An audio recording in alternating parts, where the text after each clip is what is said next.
10 محرم والے دن مجھے میری سہیلی ماں بارگاہ لے گئی۔ میرے اندر ایک عجیب سی بے چینی تھی، دل خون کے آنسو رو رہا تھا۔ سہیلی کہنے لگی، شام غریبہ سنو گی تو تمہیں بہت سکون ملے گا، تمہاری ساری بے چینی ختم ہو جائیں گی۔ میں وہاں پہنچی تو سب شیعہ مرد و خواتین موجود تھے۔ اچانک ایک آدمی نے زور سے کہا، لائٹ بند کر دو۔ جیسے ہی لائٹ بند ہوئی میرا کلیجہ منہ کو آ گیا۔ کسی نے میرا نام لے کر پکارا۔ میرا نام شبانہ ہے۔ میرے ابو محلے کی مسجد کے امام تھے اور میں بھی الحمدللہ حافظ قرآن تھی۔ میرا ایک ہی بھائی تھا جو مسجد میں مؤذن تھا اور شام کو بچوں کو ناظرہ قرآن پڑھایا کرتا تھا۔ ہمارا گھرانہ شروع سے ہی نہایت مذہبی اور نماز کا پابند تھا۔ ہمارے خاندان میں سب نے سرکاری اسکول سے صرف میٹرک تک تعلیم حاصل کی تھی۔ میں پڑھائی میں بہت ذہین تھی۔ جب میٹرک کا نتیجہ آیا تو میں پہلی پوزیشن پر آئی۔ اسی خوشی میں ابو نے مسجد آنے والے نمازیوں میں تقسیم مٹھائی کی۔ میں آگے بھی پڑھنا چاہتی تھی۔ جب میں نے اپنے ابو سے اپنی خواہش کا اظہار کیا تو وہ کچھ دیر خاموش رہے۔ انہوں نے کہا، بیٹا کالج یہاں سے کافی دور ہے، تم کیسے آؤ گی اور جاؤ گی؟ اور ہمارے خاندان میں لڑکیوں کے اتنا زیادہ پڑھنے کا رواج بھی نہیں۔ مگر جب میری آنکھوں سے آنسو بہنے لگے تو ابو نے مجھے سینے سے لگا لیا اور آخرکار کالج جانے کی اجازت دے دی۔ وہ دن میری زندگی کے خوش ترین دنوں میں سے ایک تھا۔ میں بہت زیادہ خوش تھی۔ میں نے کالج میں داخلہ لیا اور دل لگا کر پڑھائی شروع کر دی۔ کالج میں مختلف مذاہب اور مسالک سے تعلق رکھنے والے طالبے موجود تھے۔ وہاں میری دوستی آمنہ نامی لڑکی سے ہوئی جو ہمارے ہی محلے کی رہنے والی تھی۔ میں بہت خوش تھی۔ وہ بہت خوش اخلاق اور ہنسمکھ بھی تھی اور چند ہی دنوں میں ہم بہترین سہیلی بن گئے۔ ایک دن ہماری کلاس میں ایک نئی لڑکی آ کر اگلی نشست پر بیٹھ گئی۔ اس کا نام فاطمہ بتول تھا۔ وہ نہایت ہی نرم اور لہجے اور بااخلاق طبیعت کی مالک تھی۔ گرمی بہت تھی۔ میرے پاس موجود پانی ختم ہو چکا تھا۔ اسی دوران فاطمہ نے اپنے بیگ سے پانی کی بوتل نکالی۔ میں اس کے پاس گئی اور کہا، کیا مجھے تھوڑا سا پانی مل سکتا ہے؟ ابھی فاطمہ جواب ہی دینے والی تھی کہ آمنہ نے فوراً میرا بازو پکڑ کر پیچھے کھینچ لیا۔ وہ حیرت سے بولی، یہ تم کیا کرنے جا رہی؟ ایک شیعہ لڑکی سے پانی لینے لگی تھی۔ میں چونک گئی۔ میں نے کہا، اتنی بھی بڑی کیا بات ہو گئی؟ کیا ہوا؟ پانی ہی تو مانگا ہے، اس میں کیا بات ہے؟ آمنہ فوراً بولی، تمہیں کیا معلوم اس نے پانی میں کیا ملا رکھا ہے؟ کہیں ایسا نہ ہو کہ تم وہ پانی پی کر شیعہ ہو جاؤ۔ یہ سن کر میں بھی گھبرا گئی۔ میں نے فاطمہ کی حقارت سے دیکھا اور آمنہ کے ساتھ وہاں سے چلی گئی۔ راستے بھر میرے ذہن میں ایک ہی سوال گھومنے لگا۔ آمنہ مجھے شیعوں کے بارے میں مختلف باتیں بتا رہی تھی۔ وہ کہنے لگی، یہ لوگ گمراہ ہیں، ان کا قرآن الگ ہے، ان کے 40 پارے ہیں، یہ عجیب رسمیں کرتے ہیں اور شام غریبہ میں مرد اور عورتیں اکٹھے ہو کر غلط کام کرتے ہیں۔ میں بچپن سے ایسی ہی باتیں سنتی آئی تھی، اس لیے ان پر یقین کر لیتی تھی۔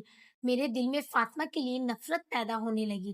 لیکن ایک بات مجھے ہمیشہ حیران کرتی تھی، فاطمہ نے کبھی ہمارے عقیدے کا مذاق نہیں اڑایا، نہ کبھی بدتمیزی کی، نہ کبھی جواب میں سخت بات کہی۔ ایک دن ہم حسب معمول اس پر طنز کر رہے تھے۔ اچانک فاطمہ ہماری طرف مڑی، مسکرائی اور بولی، رسول اللہ صلی اللہ علیہ وآلہ وسلم نے فرمایا، کسی شخص کے جھوٹا ہونے کے لیے یہی کافی ہے کہ وہ کوئی بات سنے اور تحقیق کیے بغیر آگے بیان کرتا پھرے۔ یہ سن کر میں خاموش ہو گئی۔ یہ حدیث میرے دل میں اتنی اتر گئی، بہت زیادہ اتر گئی۔ میں سوچنے لگی، کیا واقعی ہم نے کبھی تحقیق کی ہے یا صرف سنی سنائی باتوں پر یقین کر لیا ہے؟ اسی دن میرے دل میں پہلی بار حقیقت جاننے کی خواہش پیدا ہونے لگی۔ محرم الحرام کا مہینہ شروع ہو چکا تھا۔ جو عاشورہ قریب آ رہا تھا، ہمارے گھر اور محلے میں شیعوں کے بارے میں باتیں بھی بڑھتی جا رہی تھی۔ میں نے ایک دن ابو سے پوچھا، ابو کیا واقعی شیعہ لوگ وہ سب کام کرتے ہیں جو لوگ کہتے ہیں؟ ابو نے سخت لہجے میں جواب دیا، تم ان باتوں میں مت پڑو، یہ لوگ گمراہ ہیں اور دوسروں کو بھی گمراہ کرتے ہیں۔ میں خاموش ہو گئی۔ پھر میرے دل میں سوال ختم نہ ہوئے۔ اگلے دن کالج میں آمنہ موجود نہیں تھی۔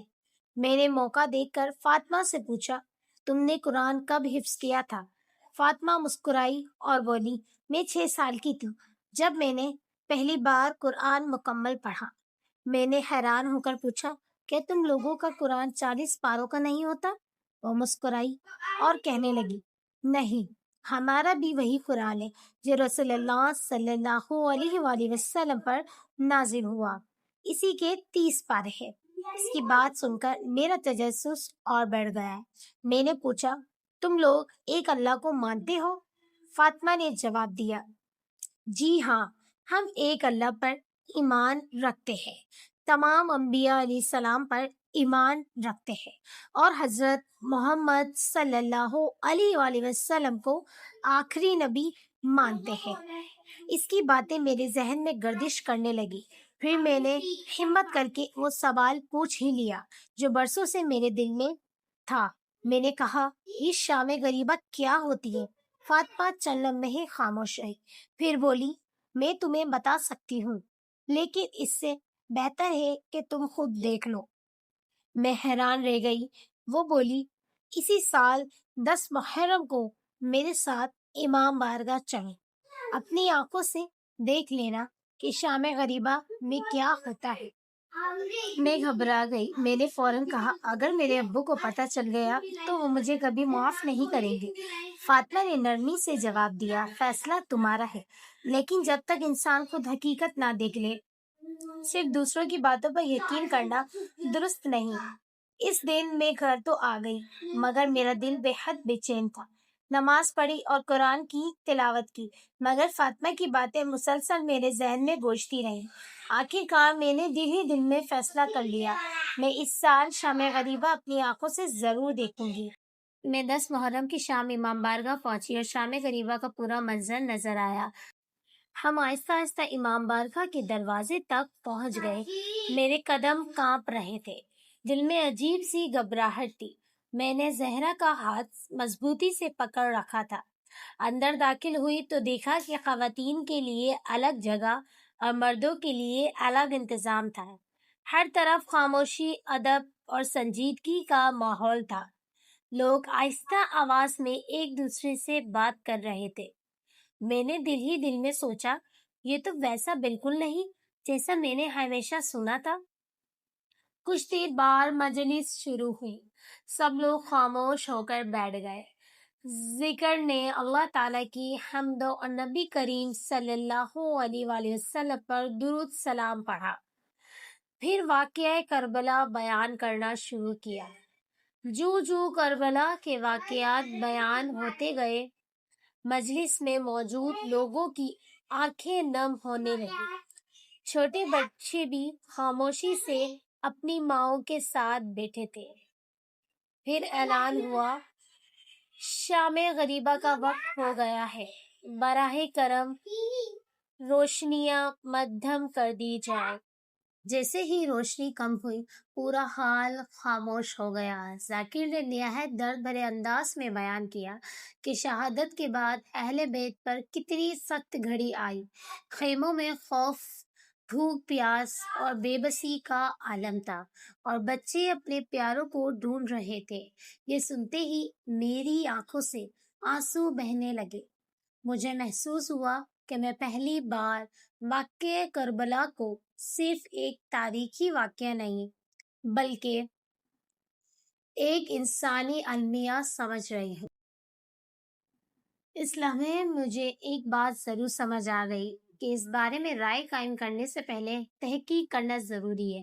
ہمیشہ حقیقت نہیں ہوتی۔